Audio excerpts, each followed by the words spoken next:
Good evening, everyone, and welcome to the iceHQ Recreational League Division 10 and Beginners Rules and Safety Seminar. My name is Carl Brewer, and I'm the head coach of the Adult Development Squad. So I look after, amongst other things, the Tigers and the Jokers in the Div 10 program. Those of you who've been around for a bit will have seen me around the rink a fair bit. I also work as one of the coaches on Wednesday night at the hockey school. We've been running this program now and doing these seminars for about 4 or 5 years.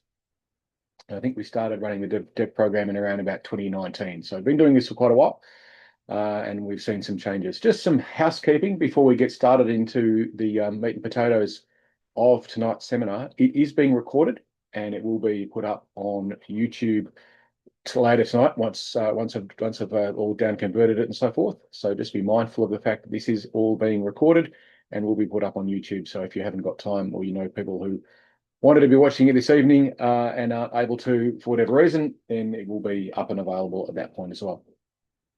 Something else too, I do very much welcome for you all to ask questions throughout the session. I've muted you for the moment, but you can unmute and ask questions. If you do stick something on the chat, I may or may not see it. So you're probably better off just unmuting your mic and saying, hey, what about this? Please do ask lots of questions. Otherwise, it will just be me yapping for 90 minutes at a blank computer screen. And I'm not a huge fan of doing that. So please do feel free to ask questions throughout. We do have about 20 slides to get through. I expect this to take around about 80 to 90 minutes, depending on how many interruptions we get with regards to relevant questions, I'm sure.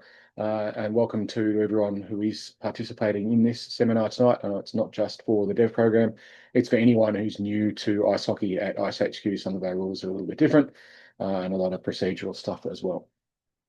So that's who I am. Thank you. I think we've got around about 20 or so of you at the moment, which is pretty good. Some names I recognise. How you doing, Yaxie? Good to see you again. Hi, Carl. Yep, microphone works. Excellent. Beautiful. I hope you all can see me all right as well. We've been using Zoom now for, well, since lockdowns during COVID.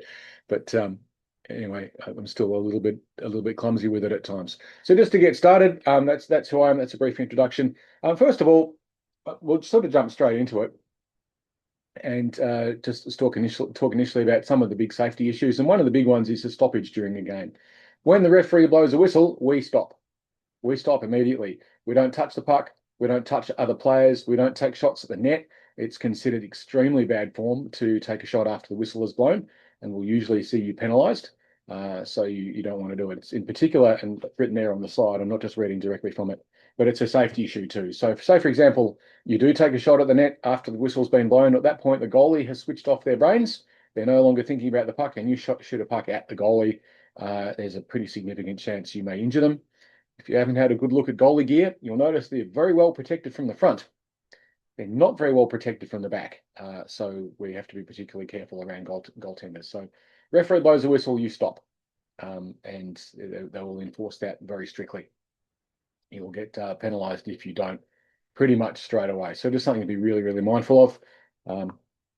We did have a player a couple of years ago who was hearing impaired, and it was a bit of an issue at times because the referee would blow a whistle, and sometimes the referees maybe don't blow the whistle perhaps as loud as they should, and this player would then continue to play because they didn't realise the whistle had blown, and that would sometimes cause some consternation. So if you are hearing impaired, it's probably not a bad idea to talk to the referees first, or notify the referees first anyway, and say, look, this may be an issue, so just something to be mindful of. How many of you heard that it's a non-contact competition? Anyone? Not at all. Good, because it's not. It's sometimes advertised or slightly misunderstood that it's a non-contact sport. Now, ice hockey is, as we play it in the recreational league at iceHQ, is what we call non-checking, which is not the same as non-contact. If you've played field hockey, it's nothing at all like that. You are allowed to put your body in between the puck and your opponent. You are allowed to make physical contact with your opponents as long as you are in the process of playing the puck. And that's a very important distinction. It's not like the NHL, or if you've been and watched an AIHL game where they are full contact, and players will be deliberately trying to knock each other over without necessarily depriving them of the puck. In the context of the recreational league, that is not the case. We play under what's known as the women's rules. If you've watched the PWHL, so the Professional Women's Hockey League over in the US, you've watched any of those games of late, they play under the same rules that we do, but perhaps a little relaxed. There is contact, and it is okay as long as you are careful with regards to it and your intention is to play the puck. There'll certainly be push and shove. And I'm going to go through some videos just to show you what I mean by that in terms of probably the best way to see it is what is not okay.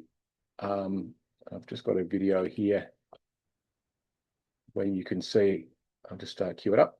Pardon me for just a second while I get the share going. This is where I'm a little bit clumsy with Zoom, so I do apologize. Where's my share thing gone? There it is. I want that one. Okay, so what we have here is a zoomed in game from a couple of seasons ago in beginner grade. And you'll see it's kind of zoomed in. There's a player there in the blue who's going over to pick up the puck near the boards. Player over in the green. Player on the blue has the puck. Player on the green in that instance has made contact without attempting to play the puck. That's a check, and that was Ash, and she got 2 minutes for that,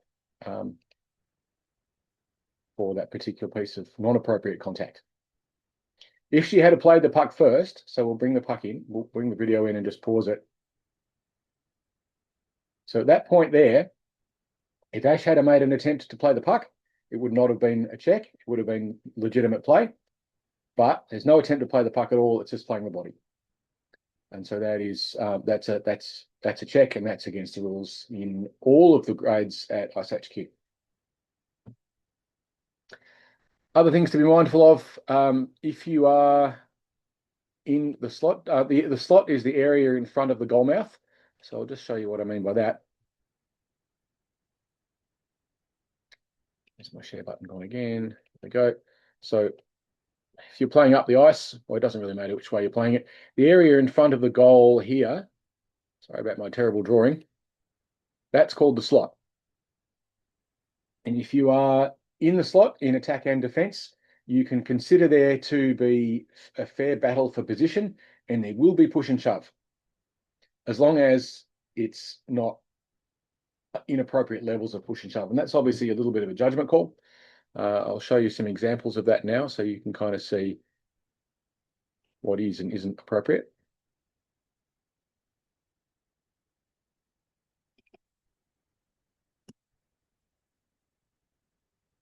Just get the share happening again. So this is a game from seasons ago. And you'll see, if you watch what's happening here, you see the red team are defending and the white team are in attack. That's where the red team's goaltender is. You can see there's a push there. Just watch that again, you'll see it again. Right. That's perfectly legal. That's just a battle for position. There was no cross check. It was just one player pushing the other one with one hand, just to try and create a little bit of space. As long as the general rule is if you don't knock your opponent over, it's okay. If you do, it's probably not okay. So from the point of view of adult beginners, if you're a 6'4", 120 kilogram human and you're up against a 45 kilogram, 5 foot nothing human and you give a decent shove, what's going to happen?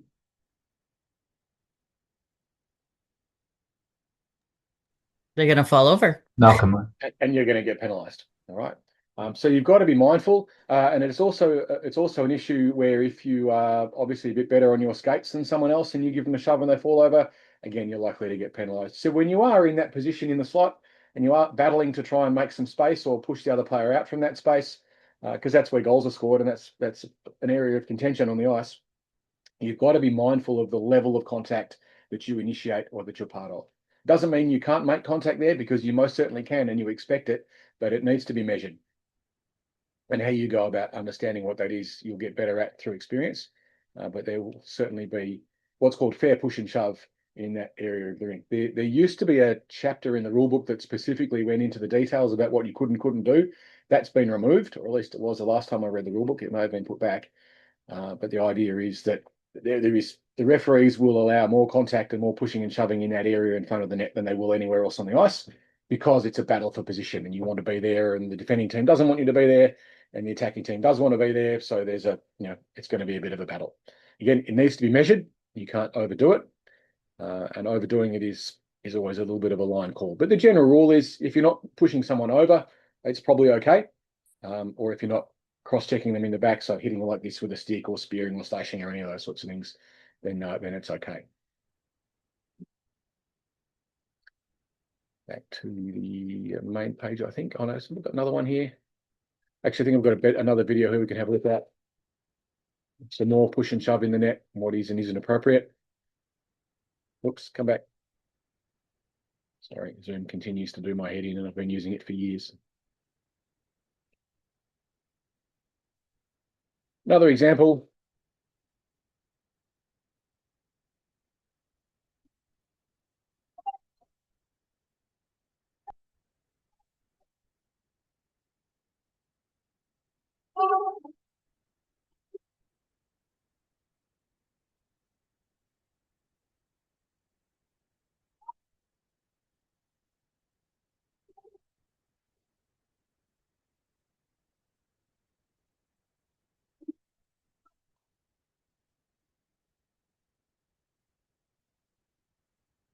So you can see there that there's a battle between the two players in that slot trying to push each other around. No one fell over, so that's perfectly okay. The referees aren't going to penalise that. Despite the fact there was a reasonable size differential, it wasn't considered an unduly rough play. So it's something just to be mindful of when you are playing. If someone does push you when you're in the slot, I'm not going to say you've brought it on yourself, but you have to expect it. There will be push and shove in that area. It is contested space. And the key there is to understand that and not to say, hey, you're not allowed to push me, because, well, actually you are. Sometimes that will happen with people who aren't necessarily aware of the rules. They'll get a push or they'll get some other contact in the slot. They're like, oh, you can't do that. Then they get cranky when the referee doesn't call it. Say, well, because you are actually allowed to, as long as it's an appropriate level of contact. When you're being pushed, it probably won't feel appropriate. When you're the one doing the pushing, it probably will. And the referees will have to make a decision.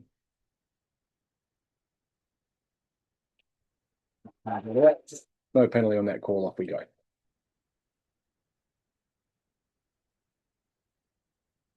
That said, the fundamental principle that we work under all the time is player safety. We don't want anyone getting hurt. It's always a bad day when there's an injury, and they do unfortunately happen. Not as much as you'd think, but when they do happen, they tend to be fairly spectacular.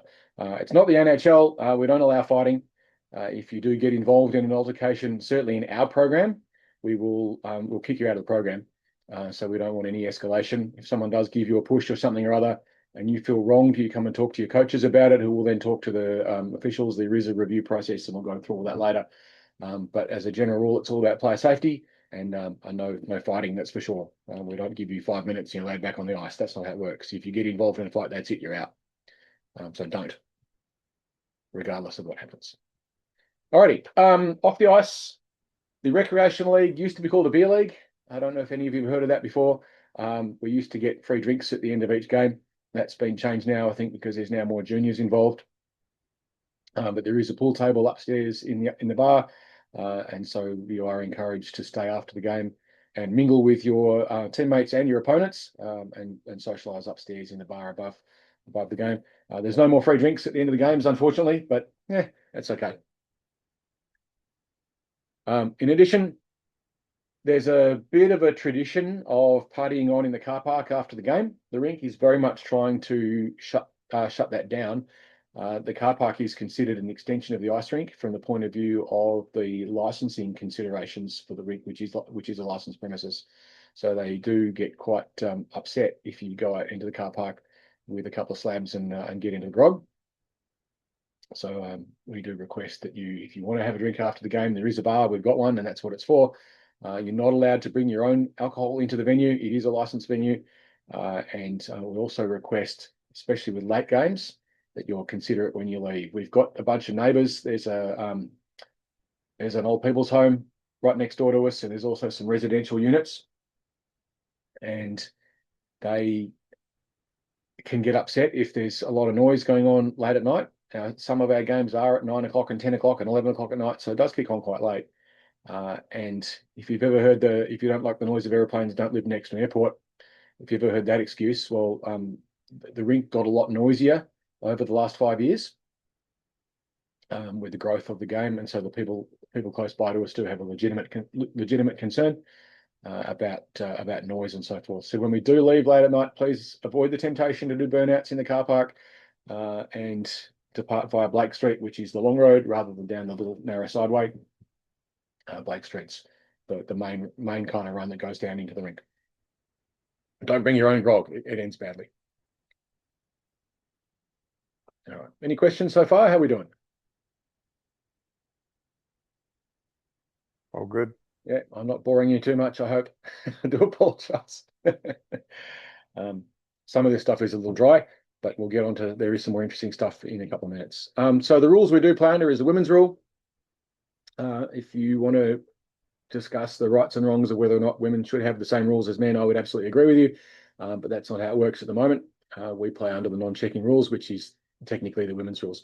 You can look it up. It's all the rule books are available online. We are using the International Ice Hockey Federation rules. And you can see there it's rule 101.1, and you can have a look at that and read through that on your own time. And we'll go through some examples of contact. And you've already seen that one earlier where Ash knocked over Luke, and that was a deliberate check. She wasn't trying to play the puck. So I'm not going to go into too much details of that. It's suffice to say that we're a non-checking league, but we are a contact league. You're not supposed to shepherd. If you've come from a game like Australian rules football, where quite often players will deliberately impede the process of another player when they're not in possession of the puck or in possession of the ball, you're not allowed to do that in hockey. It's a bit of a grey area at times, but you're not allowed to impede another player's progress. So you can't shepherd, you can't do a pick or anything along those lines. At least you're not supposed to, and if it's blatant, it'll be penalised. And you are allowed to move wherever you want. And if a player gets in your way and collides with you, that's one of those line calls about contact. You obviously go best effort to try and avoid colliding with each other. You're not allowed to deliberately impede an opponent's progress. Where that can sometimes be an issue is around the boards when people are changing. There's been occasions when some players have thought it was quite constructive to block the opposition from getting changes. That's absolutely on. That's absolutely not on, and you will get penalised for that as well, assuming the referees notice. Any questions about that one? Right, we're all good. You're all very quiet. I do apologise. We've kind of forgotten what it's like to do Zoom meetings, and I know they suck. Now, those of you in the dev squad, we do one every Tuesday night after every game as well, so you've got that to look forward to. Alrighty, equipment. This is a few interesting ones here.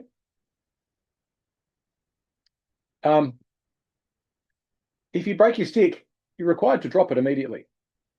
That seems a bit strange, doesn't it? Why would that be the case, do you think? It'd be sharp. Yeah, it's dangerous. Absolutely. You've now got either a wooden, if you're still using your wooden sticks, or a carbon fiber spear. They're pretty dangerous, and they're dangerous enough as it is without being broken. And all of a sudden, it's turned into like shards of carbon. So the requirement is that if you break a stick, you immediately drop it. You'll see that if you watch NHL games and so forth as well. I'm just going to show you a video example of that. This was from a Pacific League game a few years ago. It's the best example I have of it, certainly within our rink anyway. Team after being in the penalty box for that first goal against. Vrillnik now protecting the puck, still with it on the half wall, drops it for McMahon. A nice little slapper there. See what Michael McMahon just did right then? Just stand in the bottom right-hand corner. Roll it back. But with it on the half wall, drops it for McMahon. A nice little slapper there. Okay. What do you do? He just threw his stick on the ice and Yeah, or dropped it. dropped it, and then I walked behind him and then tried to keep in play. Yep, you are allowed to play without a stick. Hmm. Something else, and you can't quite see it on this video. It's a little bit frustrating, but we'll let it alone. Expand on it a bit. Allows Plusalov to get it. So he chips that. There he is again, and he's got a stick. How'd that happen? He did a drive-by. He did. He grabbed one on the way past one of his teammates. Now, the problem with that is sometimes you get one that's the wrong hand. So now you might be right-handed, you're playing with a left-handed stick. But In that instance, immediately drop your stick. Don't try and pick it up. If you're, and this is one that popped up last season, if your opponents drop their sticks, don't touch it. Don't even flick it towards them. Just leave it. So if someone drops a stick on the ice, do not touch that stick. Even if you're trying to give it to the, like if someone from the other team and they drop their stick, do not push it back towards them. Just leave it. It's their problem, not yours. And if you do go playing with their stick, you will get penalised for unsportsmanlike. Someone else's equipment is their own responsibility. So you're not allowed to touch it. Which is a little bit of an unusual one. You kind of think, well, I'm trying to be helpful here. I want to give them back their stick that they've just dropped, or maybe I've knocked it out of their hands. No, you just leave it. Leave it alone. We very nearly had someone penalised for that last season who just didn't realise that what they were doing was actually against the rules. But yeah, if you broke your stick or you drop your stick or someone else drops their stick, then don't help them pick it up. You can pick up your own stick. That's about it. Additionally, with regards to equipment, and I'm pretty sure everyone here would now already know that everyone's got their own gear now. It's got to be ice hockey specific. You can't wear lacrosse helmets. You can't wear cricket helmets, all those sorts of things. You kind of think, well, why not? It's because ice hockey is unique in the requirements for its helmets. Because we play on a very solid rink, so they're designed for a different sort of impact to a lot of other sports. Additionally, hockey helmets must at least have a visor. You're not allowed to play without a visor, and it must go below the tip of your nose. You think, well, that's kind of strange. Why would it not? But there are instances where sometimes it doesn't. I'll just show you a case of that. Anyone know who that is?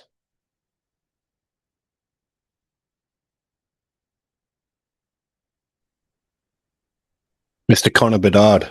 Connor Bedard, absolutely, number one draft choice from a few years ago. And is his visor legal? Nope. Not apart from the fact that also his chin strap isn't done up. I think that's during a warm-up.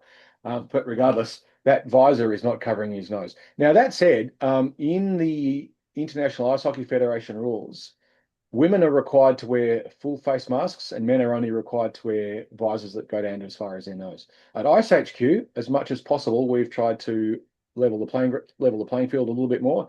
And so there is no requirement for women to have a full face helmet. You can use a visor as well. That said, in particular, in beginner grade, we very, very strongly recommend that you wear a full face cage. You'll see players in higher divisions will not, but we very strongly recommend that you do. And I just lost my wrong share. Go back to that one. That's the one I wanted. Yeah. There we go. That's the patch I wanted. Okay. So yeah, we do strongly recommend that you wear a full face cage as Div 10s. It's not compulsory, but it is very, very strongly recommended. And it's because, yep, bottom of the face is obviously an issue.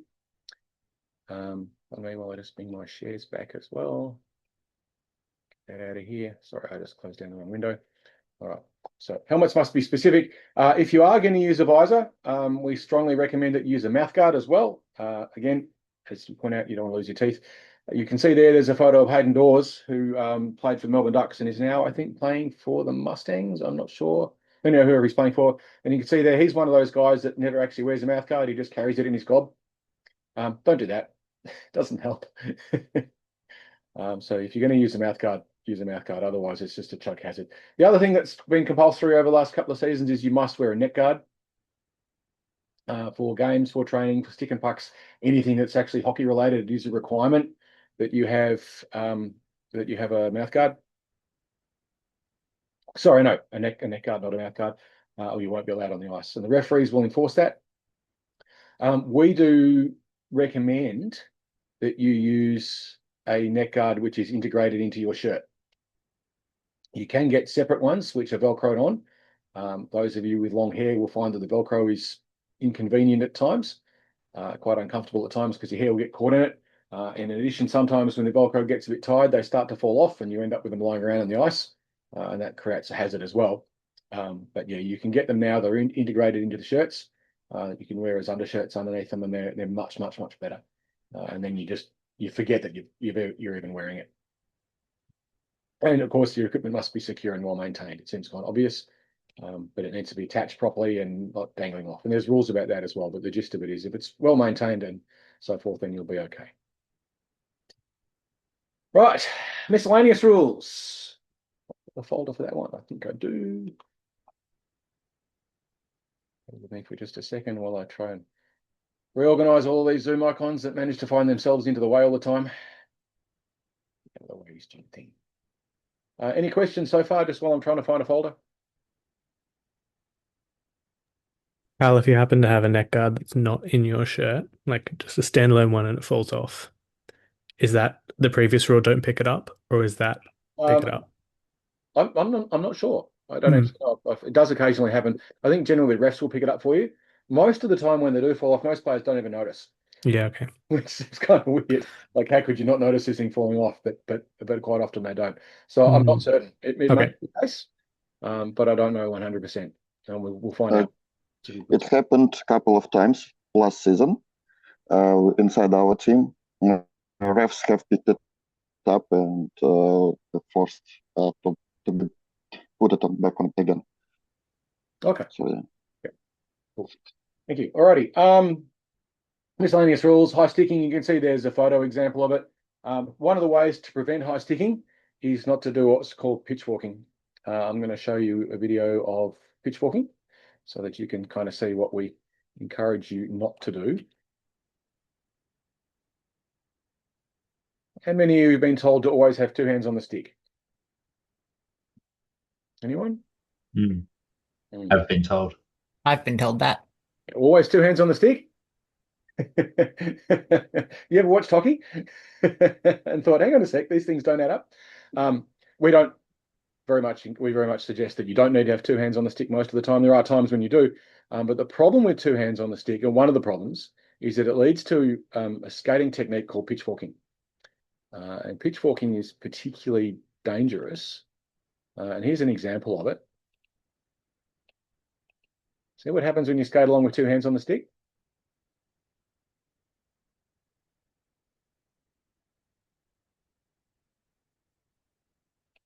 What's happening?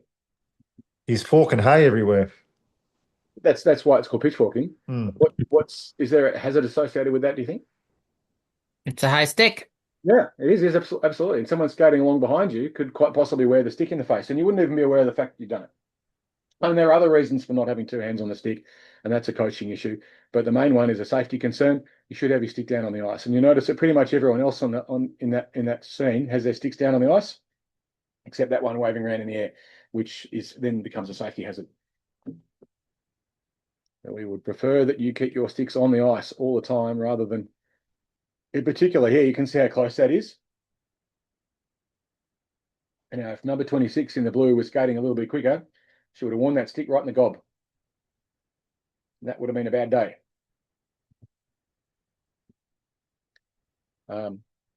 Tripping is an interesting one as well. If you're not familiar, if you're not aware of it, the rule with regards to tripping is if you cause your opponent to lose their footing, it doesn't matter whether you meant it or not, you will get penalised. Right, so it sometimes is inadvertent. Sometimes there's not much you can do about it. Your stick's down on the ice and you trip someone up, and you apologise for it. So I didn't mean to do it. But yeah, if you trip someone up, then you will get 2 minutes automatically. The referees have no discretion whether or not it was intentional. Obviously, don't deliberately try and trip people up, but even if it happens accidentally, you'll get penalised for it. And in Div 9 and Div 10, we have a very special rule. Oh, I want to show you another more example of what can happen with a high stick. Why we want to be mindful of it. Just trying to find the right video. I think this is the good one. Show you this one. This is where something had escalated a little bit. This is the one. Okay. Top right hand of the screen. So I want you to pay attention to what's happening here.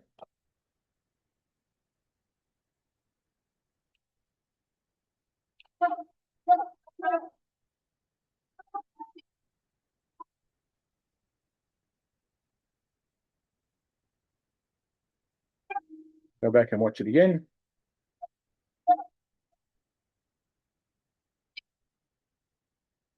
What's just happened there?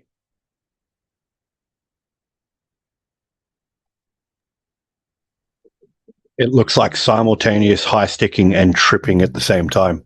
It does, doesn't it? So there's a bit of both going on. But yeah, the high sticking is perhaps the worst part of it. And why is that high sticking happening? Pitchforking while skating towards the puck. Exactly. So it's just, and the guy didn't mean to do it. It's entirely accidental. But yeah, it's very common, in particular in lower grades. People tend to wave their sticks around a little bit. You just don't have the awareness yet of what you're even doing with the stick. You're all new, and it's this whole new environment, and there's all this pressure and so forth. And the player who just got whacked, that's Lisa Mack. She came through our program a couple of seasons ago, and she's also partially tripping the other guy, which you can kind of see there as well. And then there's a little bit of an escalation, and she's like remonstrating with the referee, who's already called a penalty. She didn't need to escalate there because it was already happening. Don't ever argue with referees. You don't need to appeal to referees. They've seen it. If they haven't seen it, you appealing to them is not going to make any difference. So yeah, that's an example of a high stick from someone pitchforking, and there was a penalty given out on that. So there was 2 minutes there as well. Now the other one in Div 9 and Div 10, we have a very special rule. You've probably seen players diving for pucks in NHL games and PWHL games and high level games and so forth. We've banned that in Div 9 and Div 10. I'm going to show you what. We want you to stay on your feet at all times. You're going to fall over, and that's okay, but you're not allowed to deliberately leave your feet in our league, in our grade anyway.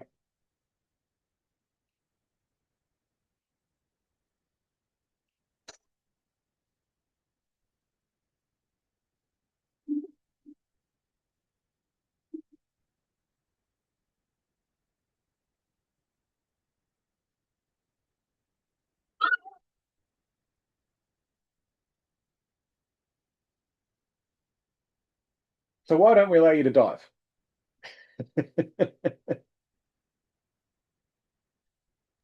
They don't take somebody out. And in particular, Or the harder that it's. yeah, there was a very real risk there that player who lost their footing because the other player dived to play the puck out from underneath them could have gone headfirst into the boards. Would that be a bad day? Very possibly. That would be a very, very bad day indeed. That's like broken neck territory. So we very much want you to stay on your feet.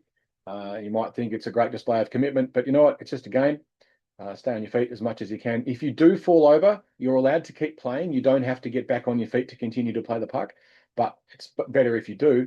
But in Div 10 and Div 9, you are required to stay on your feet. You're not allowed to deliberately leave your feet. The exception there is the goaltender. Obviously, goalies can get up and down, but the rest of us stay on your feet. You're not allowed to deliberately leave your feet. There's a couple of other examples of it, which I'll just show you.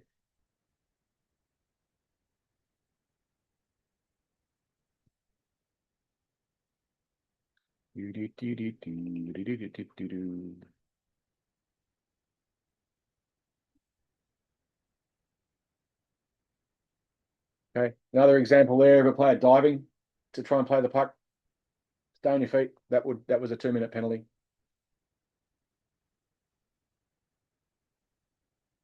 And just so you can see it again, watch what's happening here.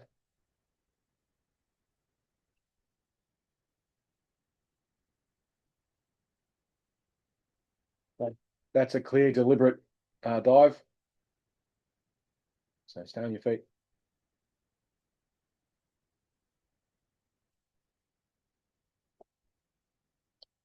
Other interesting ones, too many players on the ice. Sometimes the referees can be a little bit excessively vigilant with this one at times. Not all the referees necessarily understand some of the nuances of the rule. But you are not allowed to have more than 5 players on the ice, with the exception of the goalie, unless you pull the goalie. You are, when you're in the process of changing, allowed to start your change and in fact be on the ice when the player you're replacing is within 1.5 meters of your bench. So that can mean that you will actually have more than the 5 players on the ice at that one point in time. Why that's legal is if the player who is in the progress of getting off the ice is committed to getting off the ice, that's okay. They're not allowed to play the puck. They're not allowed to change their mind. So say, for example, you're going to get a change and the player that you're replacing has already jumped on the ice or is about to, you're committed to the change. If the puck bounces off you, ends up down at your feet or whatever, you're not allowed to play it. If you do, there's then 6 players on the ice and you'll be penalised for too many players. And one of your players will have to go and sit in the penalty box for 2 minutes. So if you're committed to the change and the puck hits you, that's okay, as long as you make it absolutely, completely clear that you're not trying to play it. And the referees should allow that. They will sometimes make a judgment call on that, but as a general rule, they're supposed to know that rule. And if you're in the process of changing, even if the puck hits you, as long as you don't actually play it, then that's okay. Other ones, bad sportsmanship. Don't argue with the referees. Has anyone ever been in any sport in a situation where arguing with the referees made a difference? Nope. No, never does it? Does appealing to a referee make a difference? Except in cricket, where you're required to. If you don't appeal, you don't get out. But in every other sport, if someone does something to you or you feel fouled or whatever, if you then turn around and look at the referee and say, hey, come on, what about that? It's not going to help. Don't do it. And you risk getting penalised. If you do abuse a referee, you will get an automatic 10-minute penalty and a game misconduct. And in our program, I don't know about the Lights and the Griffins, but I suspect they will do similar. We will, at the very least, you'll get a very strict warning and you may well be removed from our program. We won't have it. We have zero tolerance for arguing with referees. Or generally, that sort of just bad sportsmanship. Now, fun stuff. Offside.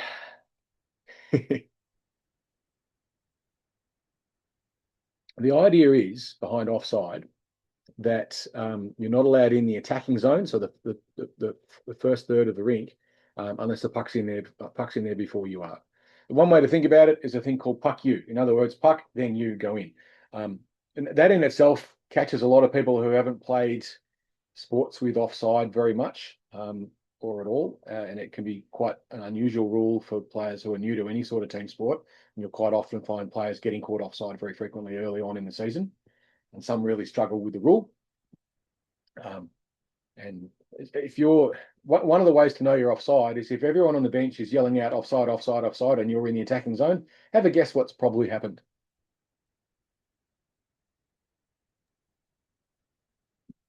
You're offside. You're probably offside, aren't you? The way you fix it is you leave the attacking zone. Now, everyone has to leave the attacking zone before anyone can go back in. Best way to explain that is to give you a video example, and you'll see it happen in this one. This is a really, really good example of it. And you can see the team getting themselves all onside.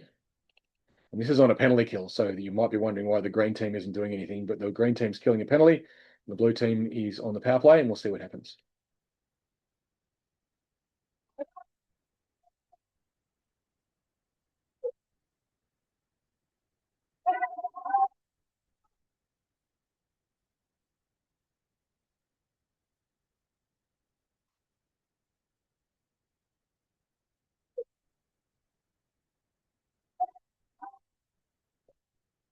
You all saw that?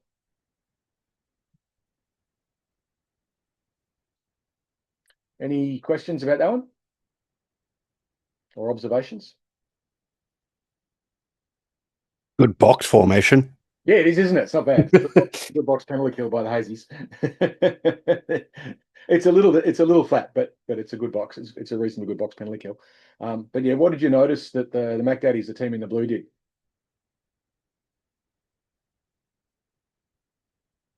Skated back behind the Yeah, exactly. blue line. Because at this point, right, you can zoom. Okay, I'm just going to roll that back without zoom being unhelpful. So the puck's left the attacking zone, hasn't it? You can see it down here. It's just across the blue line. So now everyone's offside in blue. They all have to leave before anyone can go back in. So this player here is now going to wait, and he's got time to wait because the green team's on a penalty kill. Not going to be put under any pressure. So it's a good video example of actually seeing it happen.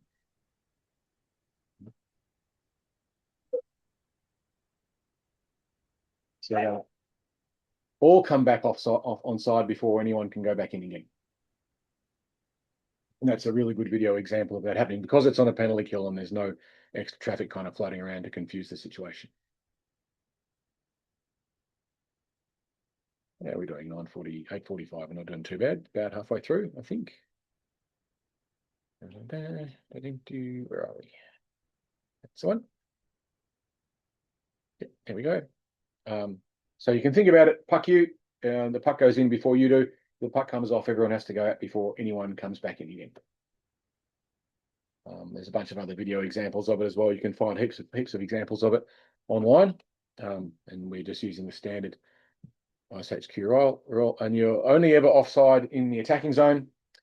We've got a handout which which is available on the Adult Dev Squad page. If you look on the files there, there's a little 2-pager which explains offside and icing in a bit more detail, as we can get bogged down that really easily in this session. But yeah, you can have a look at that as well. And if anyone wants to get a copy of that, let me know, and I can send you the PDF. You can have a read through it as well. Icing. Now, this is the one that gets people. The idea behind icing is to prevent teams under defensive pressure just flinging the puck all the way down the other end and having no consequences from that. So say, for example, an attacking team's got you pinned in your defensive zone and you're stuck there and you just dump the puck all the way down the other end to try and relieve a bit of pressure. If that happens, you will be brought back for a defensive zone face-off in your own defensive area. That said, it doesn't always work like that, does it? You can win the race to the puck, and effective this season. So those of you that are in your second season with second or third season with the development program, in the past at iceHQ, if you iced the puck, you were allowed to get a change, which means you can change your lines up. As of this season, that is no longer the case. If you are the team that has iced the puck, you are not allowed to get a change, and that is from when the puck was last played by one of your players. So you will be required to stay on the ice. The attacking team can get a change; they get fresh legs. The defending team is required to not get a change.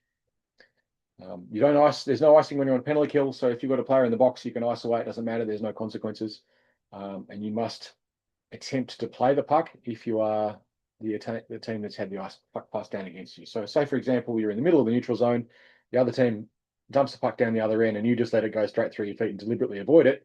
It's called wiping the icing, and then icing will not apply. Probably the best way to do it is to actually experience it, have a bit of a read through the handout. If any of you want a copy of it, it goes to explain it in a fair bit of detail. And you can see a gazillion examples of videos of that as well. I don't want to bore you with it because we can spend hours and hours and hours talking about icing, and really that's more of a coaching thing for your individual coaches to explain to you. Right, icing. Okay.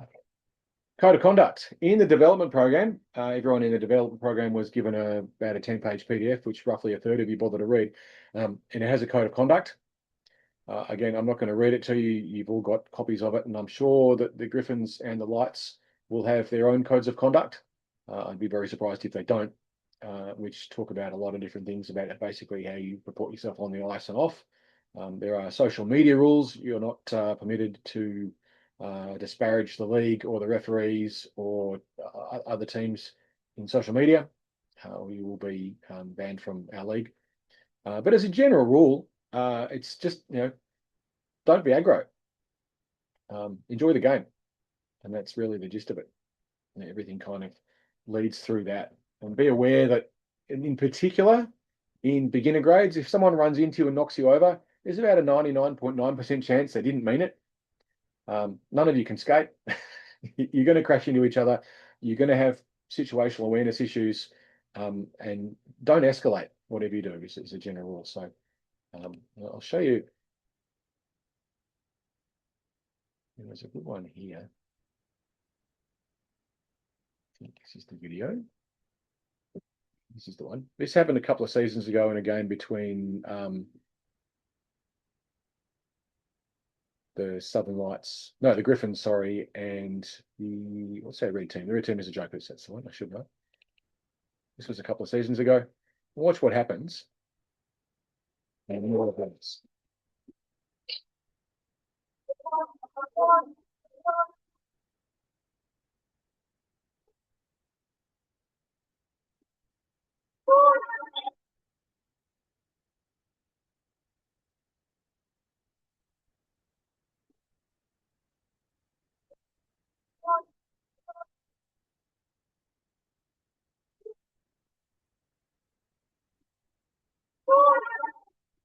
Anyone see what happened?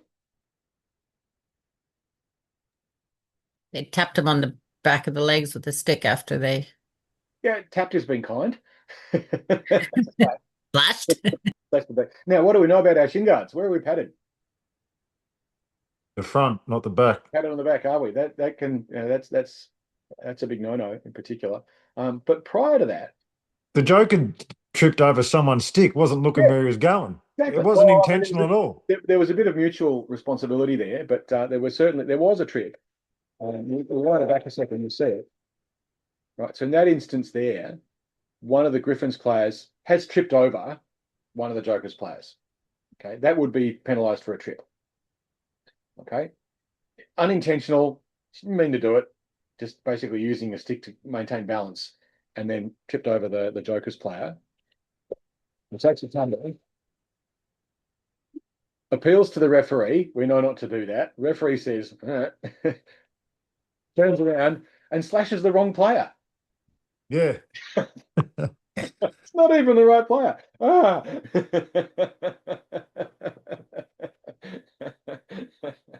Oh dear. No aggro, don't escalate. Yeah. I mean, it's kind of funny in a way, but yeah, don't be that guy. Right? Just don't. There are some particular things which we're very careful of. Don't kick anyone. Kicking is particularly dangerous. Ice hockey skates are potentially lethal weapons. Those blades are very, very sharp, and never, ever, ever, ever, ever kick someone. It is one of the absolute cardinal sins of the game. Don't kick someone. You will get a very, very lengthy holiday as as a minimum of what could possibly go wrong. I've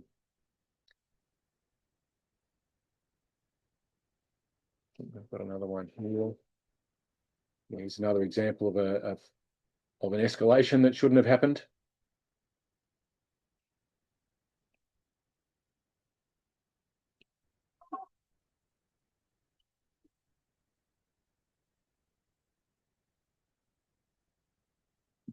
And that seems pretty subtle.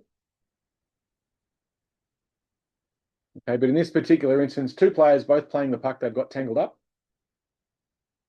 So you can see it here. I'll try and go through it a little bit, not quite frame by frame, because this video play gets a bit cranky. Go away. Right. So they're both trying to play the puck. They get tangled up. It happens. And at this point, it's the bit at the end that's the problem. So that is a cross check. See that push in the back?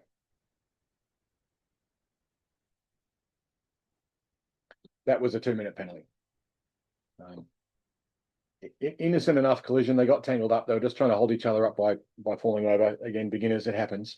But it was the retaliation at the end that was the problem. That was an escalation that shouldn't have happened. Don't escalate. Yeah.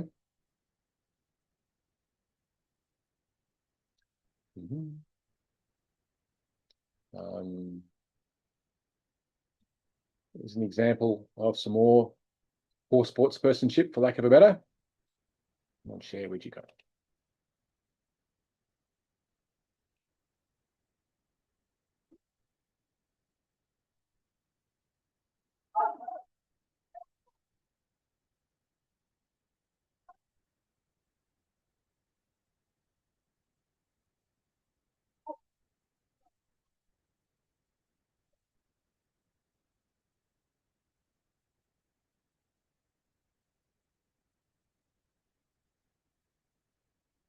So at that point, it sort of started as a reasonably fair battle for the puck, and then it escalated, and then both players got penalised for roughing.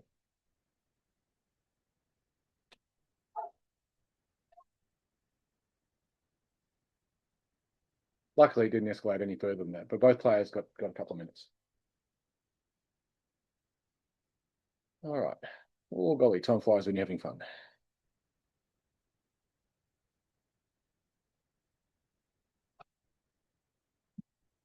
All righty, penalties. Again, we know don't argue with the ref. You can get 10 minutes or a match penalty if you do something more egregious. For example, if you kick or you fight or anything like that, you're going to get 10 minutes.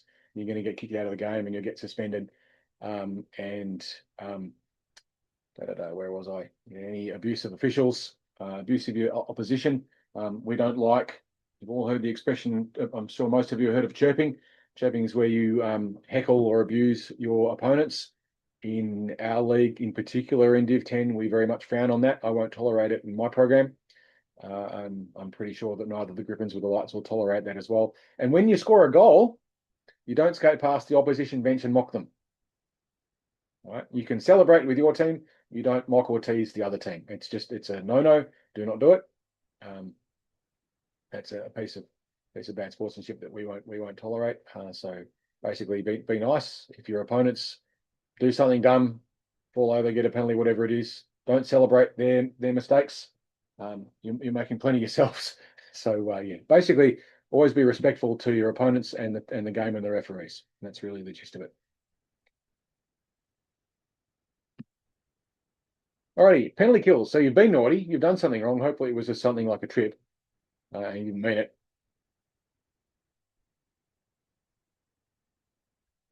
You've got 2 minutes or less in the penalty box. The way it works is the referees will escort you to the penalty box. You will sit in a penalty box that's just for your team, and it matches up with the bench that you're on. So if you're at the bench that's closest to the cafe, you will be on the penalty box that's closest to the cafe, and vice versa on the other side.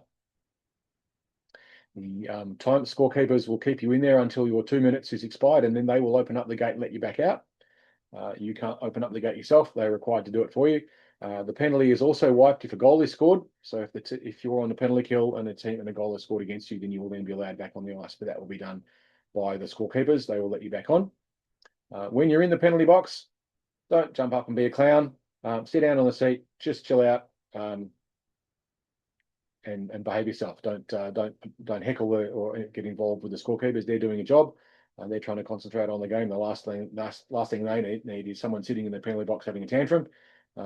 Just suck it up and deal with it. Even if you think you didn't do it, go back and watch the video afterwards. You probably did. The amount of times I've sat in the penalty box and thought, but hang on, I didn't do anything wrong. And I've gone back and looked at the video afterwards and thought, yeah, actually I did. Because our perception is always skewed by what happens to us. So if you're in the penalty box, just right or wrong, sit there, enjoy the 2 minutes rest, and then come back on afterwards.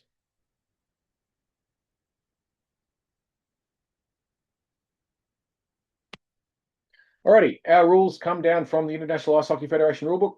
You can download it if you want. We've got a couple of subtle variations, but it's worth having that. We have a tribunal, we have warnings, and we have suspensions. The longest suspension I'm aware of has been 12 months. There's been a couple of them handed out. One of them was for racial vilification, and another one was for, believe it or not, a coach assaulting a player behind the bench after a game. Anyway, those two individuals were suspended for 12 months, and you can make a case that it should have been longer. So those things certainly do happen. Suspensions are announced on the iceHQ hockey site page under each division. So if a player is suspended, there will be a record of it there. But you've got to do something pretty wrong for a suspension. It's usually some sort of a inappropriate insult or a physical altercation. That would usually be what happens. And if you go start kicking people, then you absolutely will get suspended.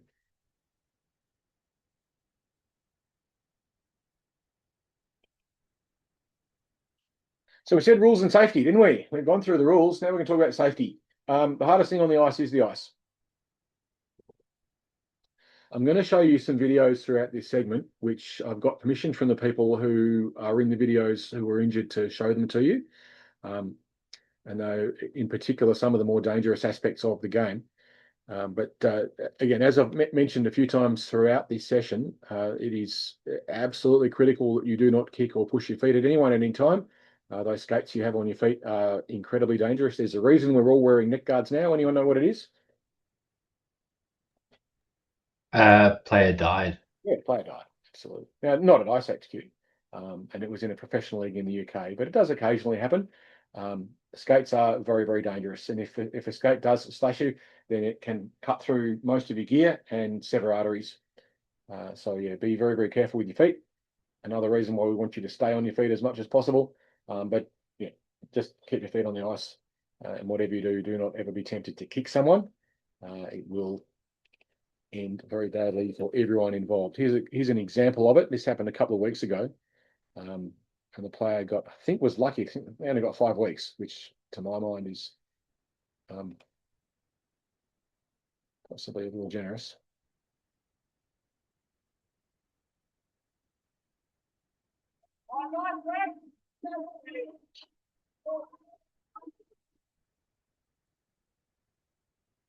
And this is an example of an escalation. So if you watch what happens here between that player and this one.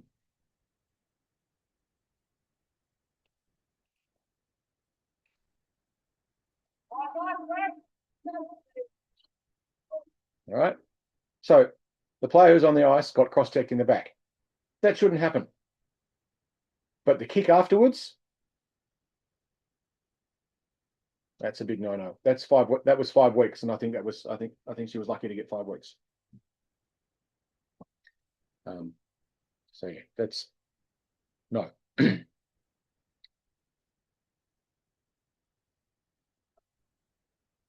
Same thing with sticks. They are dangerous. Don't go deliberately whacking someone with your stick. You will get penalised for it, and you'd be surprised how much damage a stick can actually do. The ends of them move quite quickly, and in particular, like some of the wooden sticks are quite heavy as well, so they've got a lot of mass. So be mindful of your stick and don't go whacking people with it. You're not allowed to deliberately trip someone. You're not allowed to get underneath them and knock their feet out from underneath them and so forth. Be careful with regards to each other, and if in doubt, back off. What I mean by that is the most dangerous place on the rink is close to the boards. I'm going to show you. If you're a little bit squeamish, don't worry, there's no blood on this. But I'm going to show you some incidents that have happened and how they are entirely avoidable. There's a lot of dangerous things on the rink, but some of these things are 100% avoidable, and we should always avoid them, of course.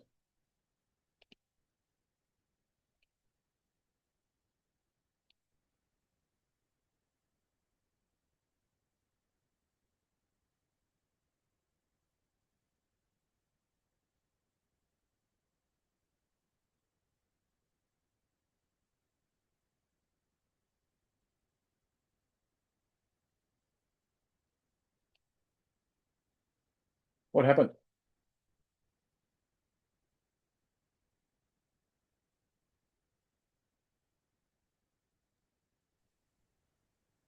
They knocked them too close to the boards and they went, looks like knees first into the boards. That resulted in a compound leg fracture, multiple surgeries, and 18 months out of the sport.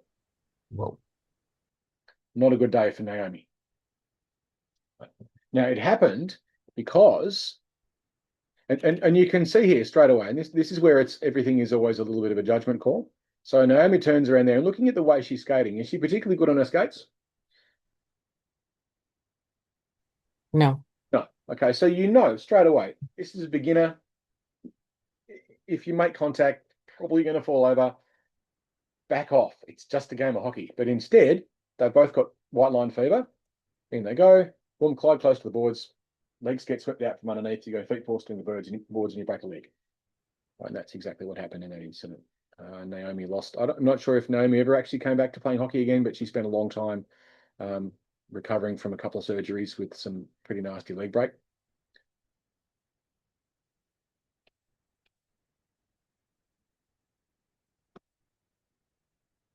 There's another example of it here. I don't want to kind of get too morbid. I'll show you an NHL example as well. Now, in the NHL, you can make an argument that it's a little bit different, but it's still, no one wants this to happen. Get the replays here. So Lekin at 62. Going in on the far left side, battling for the puck. Man, he just got unlucky. He got stuck with his own speed in between a rock and a hard place and just couldn't control himself going into the boards there. That's really not a dirty play by Oleksiak. But at full speed, just that little touch. So no one's actually done anything wrong, except for what?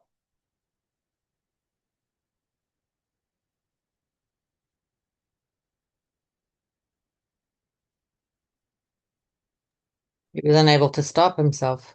Yeah, but from the point of view of looking after your opponents, have they done something wrong there? As in, like, duty of care. Yeah. Yeah. Absolutely.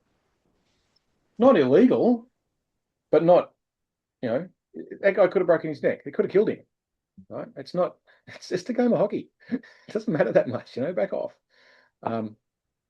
You've got to be mindful of looking after each other in those situations. So there's Our stopping's not our best attributes in Div no, 10. absolutely. Like hardly any of you can skate. Yeah, let alone stop. Yeah, so you've got to be really careful around each other. There's another example of it. I'm just trying to. Is this the one here? Yeah, this is the video. All right, we'll show you this one as well. And in this one, there was no injury.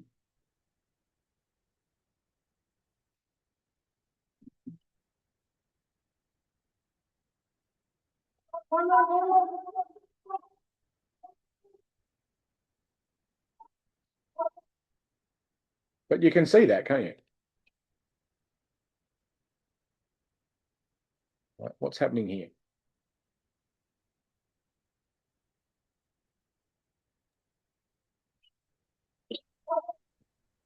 Oh, pretty lucky, weren't they? And isn't that why they introduced like a reason why icing's for safety as well? So you're not both charging down to the boards Yes. Yeah, absolutely. The idea behind icing is the call has to be made early so that you don't have two people racing to the boards and knocking their feet out from underneath each other. It's not a perfect rule. They will call it very early in Div 10. Yeah. But yeah, so the point about those particular types of collisions that I've just shown you a few videos of is that they are entirely avoidable. How do you avoid it? You don't push till the end. Just back off a bit. Slow down. Yeah, well, not necessarily slow down, but give room. Right? Contain instead of pressure. We're playing a game, and the intention is not to injure anyone, at least it better not be. It's supposed to be fun, and we all got to go to work tomorrow, and no one wants to injure anyone. Just back off into the boards. Give your opponents a bit of room. It doesn't matter that much, and even if it does, it shouldn't. Like those guys in the NHL, like if that bloke had have actually broken his neck and ended up a quadriplegic, you think the guy who did it would be happy? Absolutely not. Right? It's not. Just no, don't do it. Back off. If in doubt, back off. And I know before all of our pre-game talks all throughout the year with the dev program, and I'm sure the Griffins and the Lights do the same. We always have a big emphasis on looking after each other near the boards and making sure that we don't run into each other from behind near the boards, because it is so dangerous. And it's entirely avoidable. Those collisions simply don't have to happen. It's not they're completely avoidable. So we have a duty of care to look after each other and make sure that we avoid those collisions.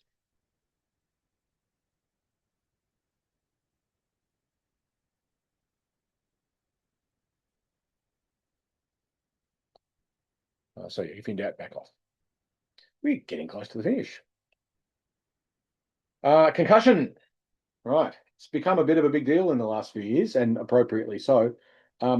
Ice hockey helmets will not protect you very much from concussion. They will protect you from breaking bones, but they will not protect you from concussion, not particularly well anyway. Why is that, do you think?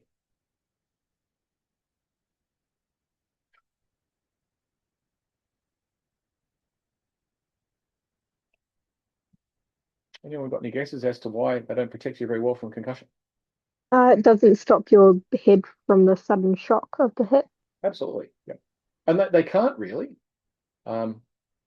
There's a mob in the US. One of the universities in the US does a study on helmets and their efficiency against a particular test protocol, which they think simulates some aspects of concussion. And most of the ice hockey helmets do particularly poorly. And there are good reasons for that. They're not really designed for it. They're designed to protect us from busting bones, from being hit by pucks, which they're pretty good at, being hit by sticks, which they're pretty good at, hitting the boards, hitting the ice and so forth. They're pretty good at stopping us from breaking our bones, but they're not very good at stopping us from getting concussions. So we are finally at iceHQ taking it seriously. It took a while, but we're doing it now. I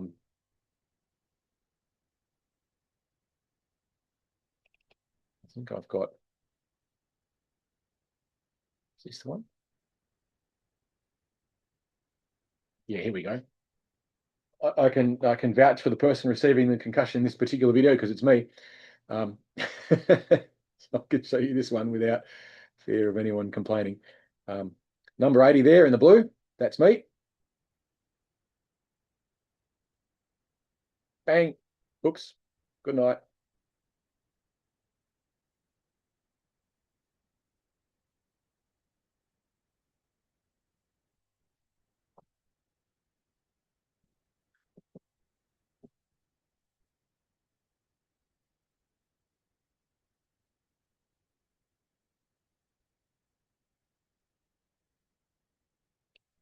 Just blew a tire. But what would you say that was clear and obvious signs of concussion? Not initially. No? Not. It's not until the predominant thing for any of the sports where it is the no movement afterwards is the giveaway, but you're still in motion, unfortunately. Sliding on the ice because it's gone pretty quick. Yeah. But watch what happens afterwards. And this is where it should stop. Yeah. Exactly. I'm concussed. I come from an era when you got a concussion, you just shook it off and kept going. So CTE is going to be great when it gets me, or motor neuron disease or whatever's going to happen. But in the old days, but certainly now, that was immediate off the ice. In my case, and then we've got a concussion protocol now at iceHQ. The ice techs will carry out an assessment on you. And they're all our first aid people. They're also our ice techs. They will carry out an assessment. They'll fill out a form, and you will then be required to go and see a doctor and get assessed again. And then 21 days after that, a second assessment. And if you're cleared at the second assessment, you'll be allowed to play again. So we're now taking it very seriously, which is good. For a long time we weren't, but fortunately, at least now we are, which is a positive thing, because there's been players at iceHQ who've knocked themselves out so many times that we're really quite concerned about them, and they're no longer playing, which is probably just as well. It is easy to do, and we now take it a lot more seriously than we used to.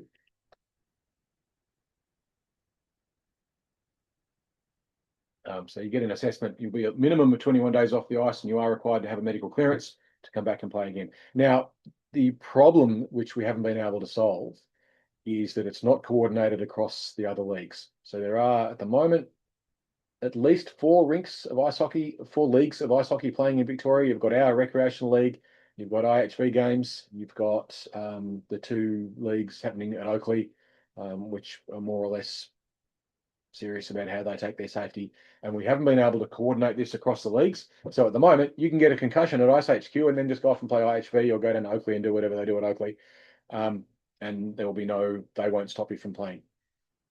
That needs to change, but we don't know exactly how to go about doing that because there's privacy issues and so forth about do you communicate concussions between leagues, because that then becomes people's personal medical information. So it gets very muddy very quickly. But we very, very, very strongly recommend that if you get a concussion in any league, that you follow our protocol. It's as approved by the current recommendations by the Australian Sporting Commission. And we take it a lot more seriously than we used to in the past. CTE is not fun. Motor neuron disease is not fun. All those other things that can happen because of concussions are not fun. Very, very bad for your quality of life. So we want to minimize the ongoing harm from that as much as we possibly can.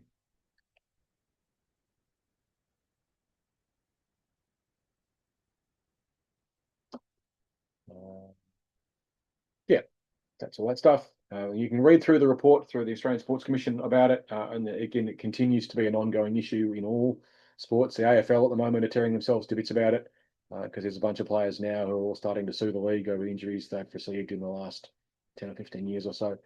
And it's a big deal. So we are taking it a lot more seriously now than we ever used to, which is, I think, a really positive thing.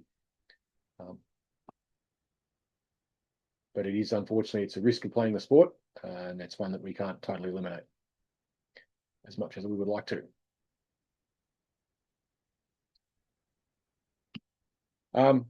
Obvious things, just be careful. One of the reasons why beginners tend to have more injuries is because you don't skate very well. And also, a lot of people coming into the sport haven't played much in the way of sport at all before. And one of the beautiful things about adult beginners playing ice hockey is it's kind of a reset. Over the years that I've been coaching adult beginners, a lot of the feedback we get from a lot of players who've come through is that they missed out on team sports when they were at school because maybe they were late to puberty or whatever, there was some skill gap or whatever it was, and you never got picked in the team because you weren't good enough or perceived to be good enough, and so you kind of missed out. And you come back in as an adult playing ice hockey, and it's a fresh start. And so sometimes we get people who maybe haven't done much in the way of bone density strengthening sort of training, like running or proper strength training in the gym, those sorts of things. So you can quite often have low bone density, and as a result, you're also a little bit more likely to have lower leg injuries. We've had a few lower leg injuries, which you look at, you think, how on earth did that happen? But they're bone density issues. And it's more common with adult beginners. Again, mainly because skating skill is relatively low. And so you're more likely to catch edges and more likely to put yourself into the boards and those sorts of things and cause those sorts of injuries. So it's something to be mindful of. And again, it comes back to that issue I was just showing you earlier with those videos of look after each other. Yes, contact is permitted, but be careful. When I played full contact and when I first started playing 30 years or so ago, whenever it was, I was 110 kilos and I was playing against 50 kilogram players. And when I ran into them, I won simply because of physics. I was just bigger and heavier. And so I had to be more careful than they had to be. So you've got to always be mindful of the players around you, especially if you're bigger. Look out for the smaller people. Just try not to run into them as much as possible. That sounds a bit grim, doesn't it? I'm not trying to make it grim. Yeah, Trevor, watch yourself. Yeah, but you've got to be careful. We have a duty of care to look after each other. We're all playing this for fun.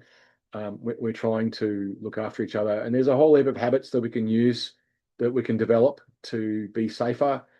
Looking where we're going instead of having our heads down, so we're not focusing on the puck all the time, and that's a skill thing. Keeping our sticks down on the ice instead of waving around in the air, backing off when we go into corner battles, those sorts of things, and just giving each other room. Those sorts of little things can all add up to make the game safer. We're not trying to. We don't want to have ambulances there every week and people missing out on quality of life because they got hurt for some reason that was avoidable. Golly, it doesn't sound like much fun, does it? So, there we are. Good habits. Yeah, excellent. Other good ones. When you come off the ice, close the gate. Seems obvious, really, doesn't it? Why would an open gate be a problem? Falling through them hurt. Yeah, that's part of it. There's another problem too. Any guesses? It's an edge. Yeah, it's an edge. Ouch. Not fun. There was a great video of it. Well, not a great one, but got it here. No, I haven't got it there. There was one of the players in the NHL. I think it was an NHL game who actually ran into an open gate and damn nearly smashed their sternum to pieces. It happened just a few games ago. One of the penalty boxes, they didn't close the gate properly, the penalty box. Yep. And he went into the edge. Yep. Yeah. Again, these are avoidable things. There are enough hazards in the game without adding to it by being a bit careless. So keeping the gates closed is an important one. Don't just leave the ice and leave the gate open. You might notice that I'm a big one at the training sessions. I'm always trying to keep the gate closed. If you ever go to Wednesday night hockey school, I'm always the one shutting the gate. And also give your opposition the benefit of the doubt. None of you know what you're doing. You're beginners for a reason. You're playing a beginner grade for a reason. No one means it. Don't escalate. Someone knocks you over, they were probably just trying to stay upright themselves and just reacted without even thinking about it. And in our program in particular, anyone who does anything deliberately unsafe, I will remove you from our program if you do anything deliberately unsafe. If you make a mistake, that's one thing, but if it's deliberate, then we will remove you from the program. We don't tolerate it. Right. We know these ones already. Div 10, beginner rules. Stay on your feet. We know about that. No slap shots. Oh, what's a slap shot?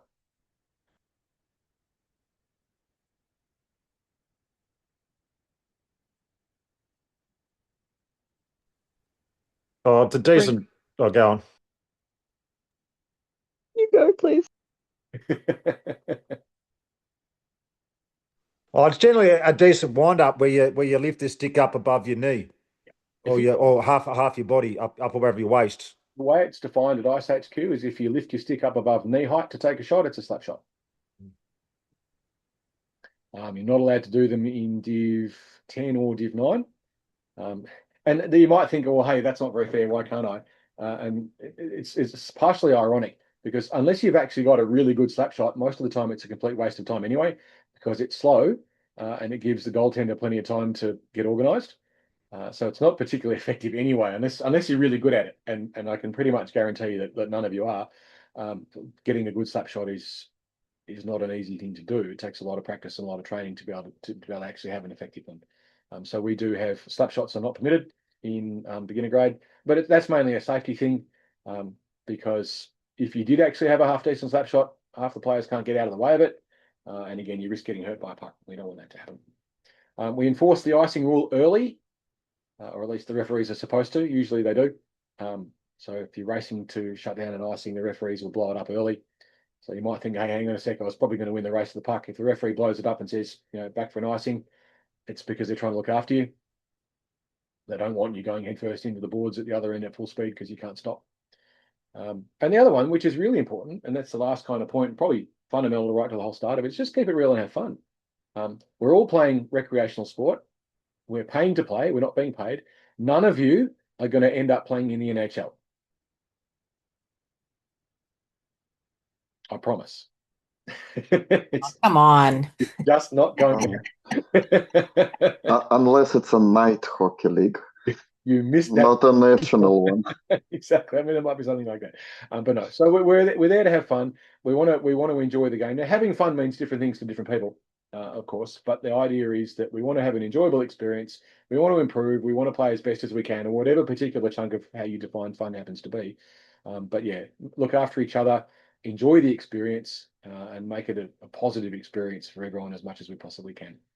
And if we stick to that, everything else kind of flourishes. These are underlying principles of it all. Just keep it real and have fun, Enjoy it at the end of the day. End of the game, we all shake hands with our opponents and say thank you for the game because we mean it. Without our opponents, we don't have a game. Without our referees, we don't have a game.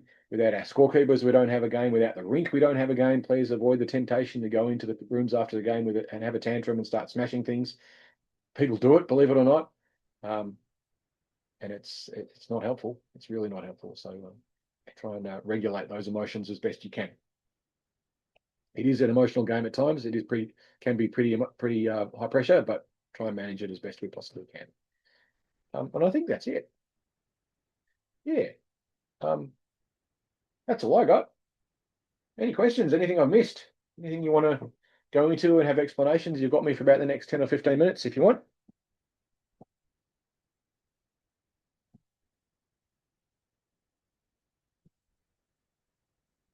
I got one for you. Is returning from offside one skate or both skates? One skate. One skate. Cool. Just have to have part of you on side. And technically, that skate can be in the air. But as you know, we would prefer you to keep your feet on the ground.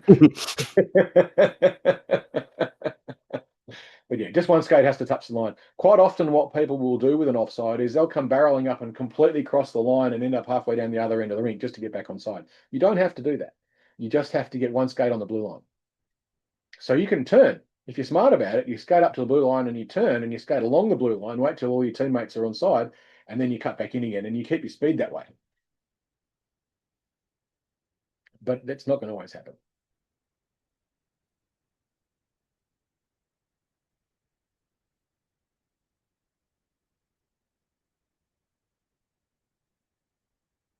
How's the icing rule been going? Are the refs like aware of, like, are they policing it, like one each, looking at each bench type thing now? Yeah. In a way, it's actually easier for them because it's the same rule as everywhere else now. We used to have this special case with icing where you're allowed to get a change when you ice the puck, and referees would have to then manage different rules for different leagues, even being played at the same venue. And so basically, all we've done is we've just standardised that rule with everyone else. So far, it doesn't make that much difference, to be perfectly honest, because it's not stop time. Yeah. You can always kind of slow the game down, and then you can get your change as soon as you can anyway. You just can't change on the icing. The referees are generally pretty good at enforcing it. The way that it works is if the last player to touch the puck from the moment that puck was played, from that point on, you're not allowed to leave the ice on an icing. It doesn't mean you can't leave the ice anyway, but you'll be brought back on again if the referees call an icing. But it seemed like in Div 10 last season, icings weren't like a strategic play. They were like more mishandling the puck that it went down the other end than anything. So yeah. Yeah, I'd agree with that. It's usually, I mean, you don't really want to be icing the puck unless you are unless you're on a penalty kill, because you're giving the puck away. But it happens. Yeah. We got pinged for it and had to come back, and we've played one game so far this season, and so oh yeah, we can't get it changed, can we? Oh well. Yeah. No, it's good. It's good. It'll catch a few people out at first, but that's okay.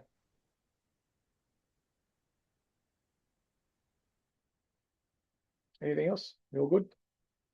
Again, the session is recorded. I will be sticking it up on YouTube in a couple of hours once it's all been sort of de-Zoomified and so forth. So you can watch it again in future if you choose to. And I'm also always available to ask questions with this sort of stuff. If you ever see me at the rink, please feel free to ask, or you can just send me messages on Facebook or send me emails, those sorts of things. I'm always happy to do that. And if you do want a copy of the PDF explaining icing and offside, it's on the Dev Squad Facebook group under files. But if you want a copy, if you want me to email it or something other if you want to email, I'll get the words out eventually. If you want me to email it or send it through to you in some way, shape, or form, just reach out and I can get it through to you as well. Thanks, Carl. No worries. Good. Well done. Yeah, thanks for your time, Carl. No problems. I will Thanks, see Carl. all of you on, is it Sunday or Saturday, game one? Sunday. Sunday. There we go. I knew it was one of them. All right. Okay, and I'll see some of you tomorrow night at hockey school, and the rest of you will see you on the weekend. Yep. See you Wednesday night. Beautiful. Thanks, Carl. Bye. Thank you. No worries. Thanks, Carl. See you all Sunday.